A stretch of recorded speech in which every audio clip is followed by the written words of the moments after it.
Hello, everyone, and welcome to week 13 highs and lows. Sorry that I didn't get a video out last week for week 12, but they had football until very late in the week last week because of all that COVID crap. So by the time it was all settled and the dust had cleared, I thought, well, that's just, we're already getting into Thursday night football, so I would just skip a week. So I'm sure you guys are probably glad you don't have to see my face that much. All right, so week 13, all kinds of cool stuff happening there. So in the NFL, big news: Woo-hoo, Chiefs win. They beat Denver, and the Steelers lost to the team with no name. So with that puts them both at 11-1, which opens up the door just a little crack for the Chiefs to have a possibility to get that number one seed. So that's what I'm rooting for.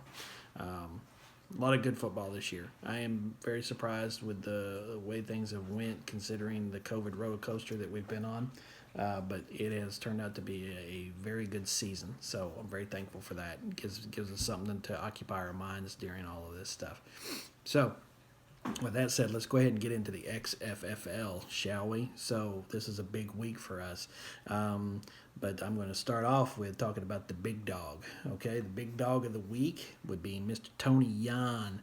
He put up 170 points over his nemesis, Mr. Mike Copeland. So I know you're not really his nemesis, Mike, but it kind of sounds better when I say that kind of stuff. So okay, so not only is this a high week for Tony, but it is a back-to-back because we didn't cover it last week, but he was on the receiving end of this last week as well.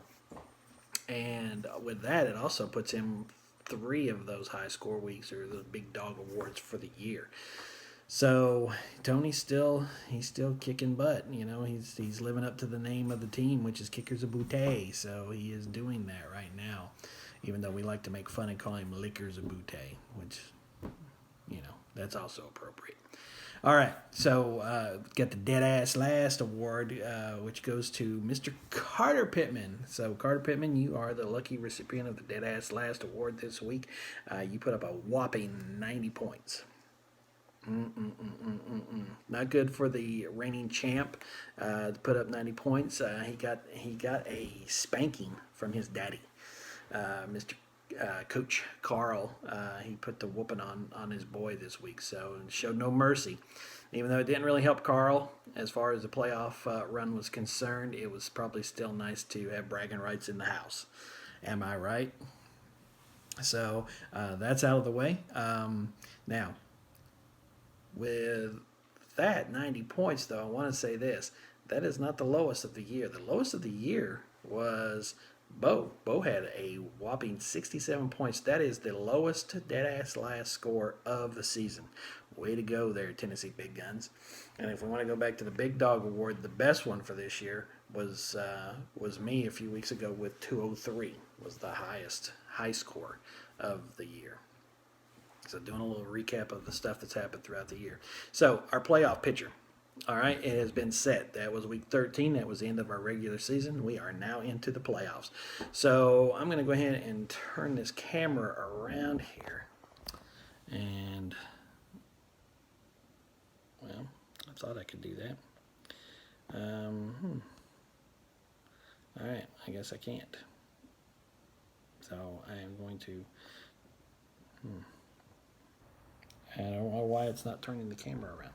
All right, so I thought I was going to be cool here, but I'm not. All right, so what we have going into this week, Tony has been in the driver's seat in the AFC pretty much the whole time. So no surprise there. He's the number one seed in the AFC bracket, which puts a third game against me and Carter this season. So actually, no, it's just only the second game against me and Carter. See, I've done messed myself up. So me and Carter will be playing in next week to see who's going to have a shot at Mr. Tony Yan and the Lickers of Butte. On the NFC side of it, Dan Chase he had some competition, but he managed to hold on to his number one seed. So he is the number one seed, gets the bye for this week. And the Week 14 matchup will be the East Tennessee Wild against the Tennessee Biggins, which that game just happened already. So John's beat Bo twice this year, so can he do it for a third time? We'll have to wait and see. But John went from last place in the division last week to taking over and winning the division this week. So congrats for that. John, you won your division, so you are in. Bo is in with the wild card spot. Now, the consolation bracket or the toilet bowl bracket, you've got the Big Blue Wrecking Crew. They've got the bye this week, and that will put the Evil Bastages up against the Bourbon Barons. And then over on the NFC side, you have RuPaul's Titans, which this was a close one because everybody basically had the same record, so it came down to who had the most divisional conference wins, the most conference wins. So RuPaul's Titans gets the bye week, and Kentucky Rednecks will be playing the Dirty Birds. So Milt was looking pretty good there for a while, and just here in this last week, because of the loss to me and because of the win by John, he finds himself on the outside looking in. So sorry, Milt, no playoff run for you this year except for the Toilet Bowl. So remember, keep those lineups set because the winner of the Toilet Bowl gets $100. So nothing to sneeze at. All right, well, that is it for me this week. Look forward to seeing what happens in the playoffs. We're getting closer and closer to crowning this year's champion. Carter is still in the running to do a back-to-back run. We'll have to wait and see what happens, right? All right, well, you guys have a great Week 14. Hopefully I have a better week than Carter, but we will see what happens. I will see you guys around the league.